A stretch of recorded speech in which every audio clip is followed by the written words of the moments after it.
Thank you, Professor Elwood, for your nice introductions. Bismillahirrahmanirrahim. Professor David Elwood, Dean of the John F. Kennedy School of Government, Professor John Thomas, faculty members, students, dear friends. I am honored to be here today to address the distinguished faculty and students of Harvard University. I am impressed with the turnout this evening, and for the student, I hope you are not here today as an excuse to skip class.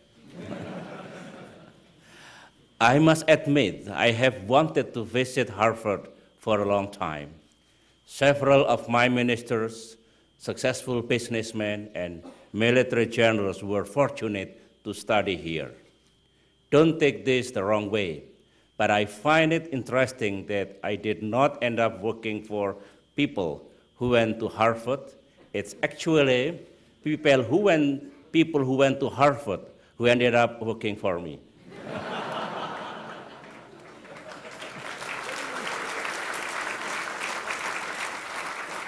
I am proud that my son, Captain Agus, was able to join this prestigious Harvard program. So now, other than being a loyal soldier in the Indonesian Army, he is also another Harvard student working for me. Several months ago, President Barack Obama made a historic speech in Cairo, seeking to redefine relations between America and Muslim world.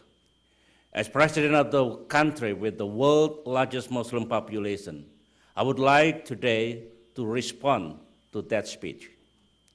President Obama delivered his speech at Cairo University, one of the best universities in the Islamic world.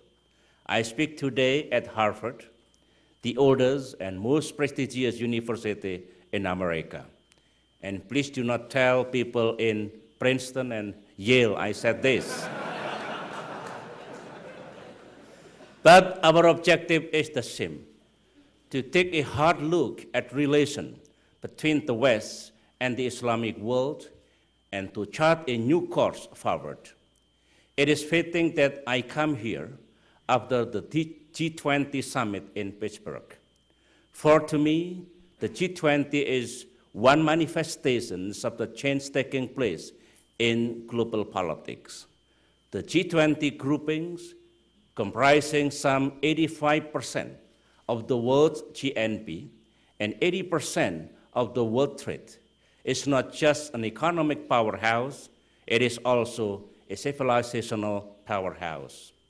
The G20 for the first time accommodates all the major civilizations, not just Western countries, but also China, South Korea, India, South Africa, and others, including significantly 3 countries with large Muslim populations, Saudi Arabia, Turkey, and Indonesia.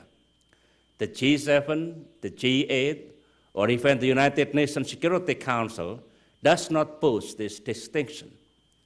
The G20 is representative of a multi-civilizational global community. Perhaps this is why the G20 has been successful in arresting a global meltdown. The swift and coordinated actions of G20 economies have started the stabilization of our financial systems and restored confidence, prompting today's early sign of modest economic recovery.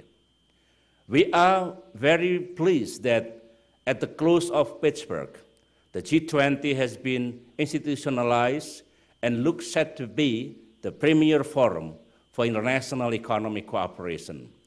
This comes not a moment too soon, for the world civilization should be properly represented in one defining forum. Civilization. They at once define us and divide us. Is harmony between our civilization truly elusive, so out of reach?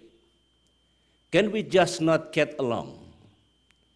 60 years ago, I should say 16 years ago, the late Samuel Huntington, a son of this university, published an essay proposing that after the Cold War, civilizations, regions, and cultures would become the defining feature of international relations and would constitute the primary cause of conflicts between and within nations.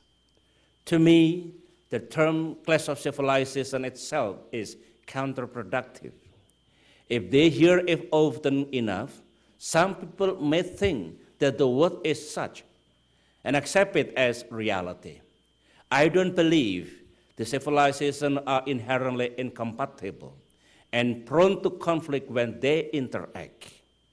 This is what I saw firsthand at the G20, where nations of diverse cultural backgrounds joined hands to address a common challenge. We spoke different languages through our headphones, but we understood one another.